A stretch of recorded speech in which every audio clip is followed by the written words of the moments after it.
Hello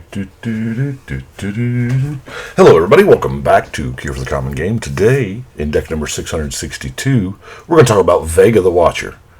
No, not that Vega. There's no Tom's Diner here. So for 3 mana, we get a 2/2 Bird Spirit. Okay. Flying whenever you cast a spell from anywhere other than your hand, draw a card. This was especially fun to build. Now, granted, I probably only just barely scratched the surface of the things that you can put in here. So, where can we cast things from not our hand? We're going to get into that first.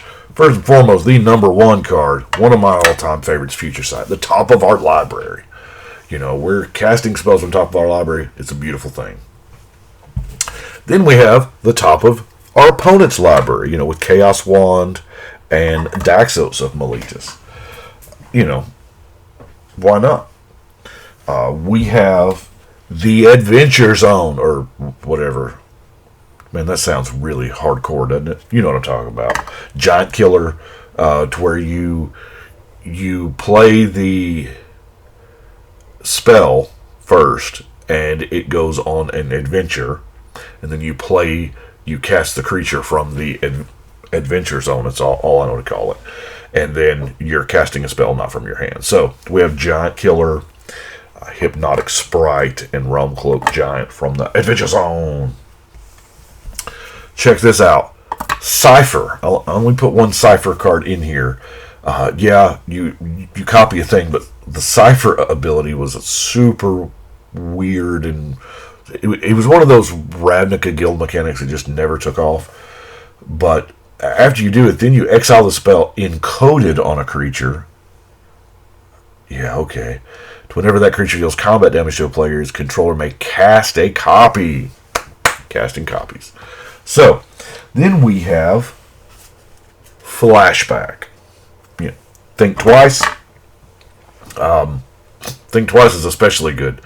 2 mana for 1 card, and then 3 mana for 2 cards. Because, you know, Vega.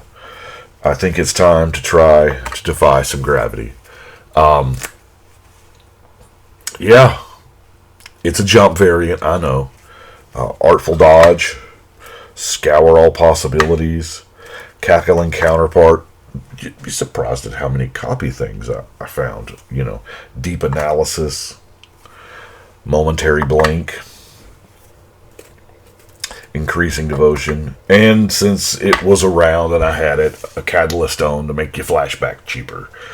There's probably not enough flashback in the deck to justify this card, but you know, you don't build a lot of flashback only decks. Huh. Maybe I need to. Anyway, then we have our newest form of casting things not in your hand, Foretell. So, and if you'll notice, a lot of these cards are could be ramp or draw or removal, so they're going to fit in those categories, but it fit mainly in the you know, whatever, because we're talking about getting draw cards stapled onto every card that we can. So that's what I tried to do. Behold the Multiverse, Depart the Realm, saw it coming. Raven Form, Cosmic Intervention, Stoic Farmer, Tales of the Ancestors. Now, Renard does not have Foretell itself, but whenever you exile 1 or more cards from your hand or permanents from the battlefield, you get White Spirit tokens. It helps you Foretell. You know,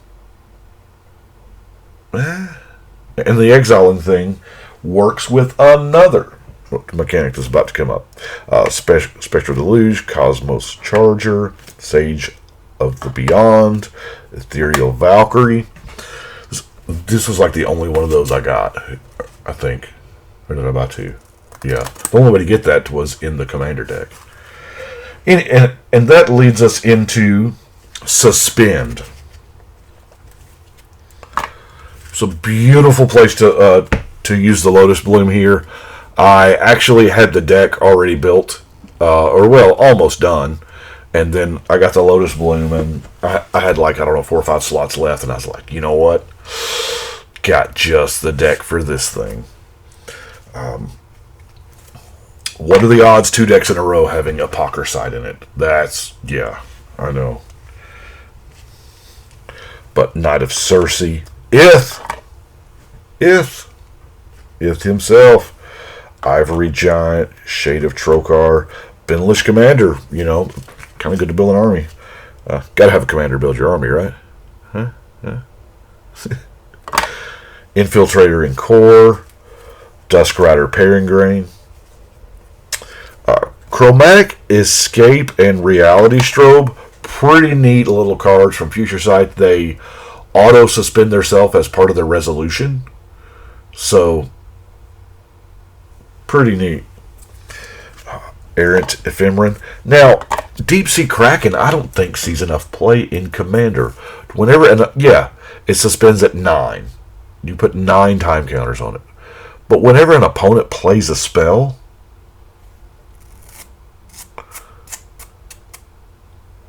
I play a lot of, as I said, a lot of big games, and I can see a scenario where I suspend this, and then it comes back into play before my next turn.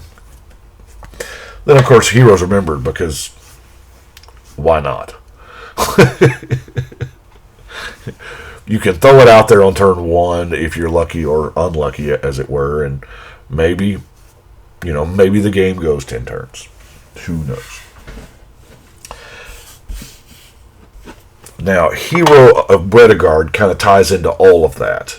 You exile one or more cards in your hand. You're going to exile it to Foretell. You're going to exile it to Suspend. And then the hero just gets better the more counters that are on it, you know. Sun Titan, because Sun Titan. And you know, since I'm playing Sun Titan, that is probably a good lead in to the mana ramp, you know, because Sun Titan's bestest friend in the world is the Burnished Heart. Of course, or, you know, could also be a Wayfarer's Bauble. We have a Soul Ring, Sky Diamond, Marble Diamond, Commander Sphere. Man, that set was good for me. I'm sure all of us, but especially me. Azorius Locket, Talisman of Progress, Mana Geode, Pristine Talisman, Spectral Searchlight, and Dreamscape Artist. Now, really the only draw card payoffs, yes, this would be a great deck for Psychosis Crawler. It needs a Psychosis Crawler bad. I just don't have any more. It's time for me to order more Psychosis Crawlers.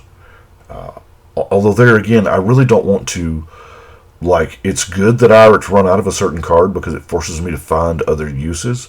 Because if I just crutch on the same card, then, you know, there ends up being an Evolving Wilds in every deck. Or, I'm sorry, Rogue's Passage.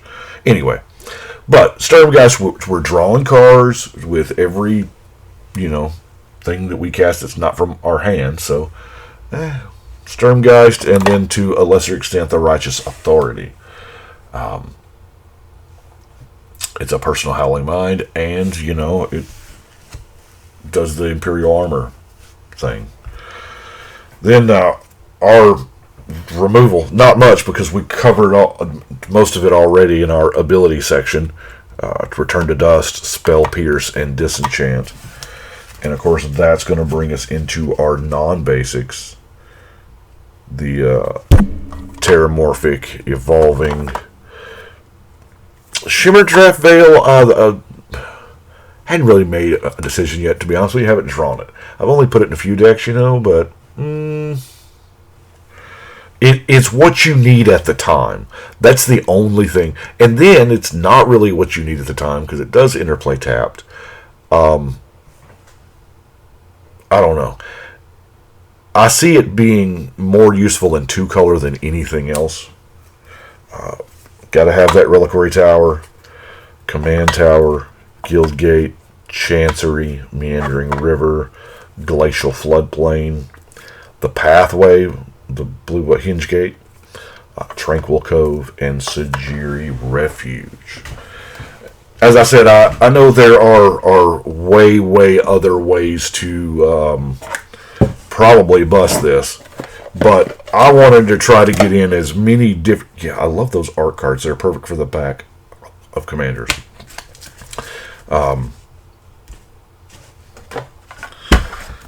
Tried to use as many abilities that I could that involved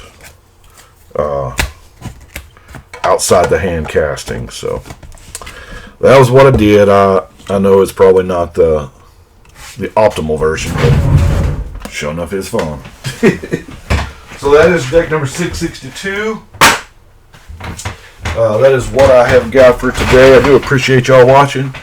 Let me know what you think. Because right now, it's time to shuffle and cut.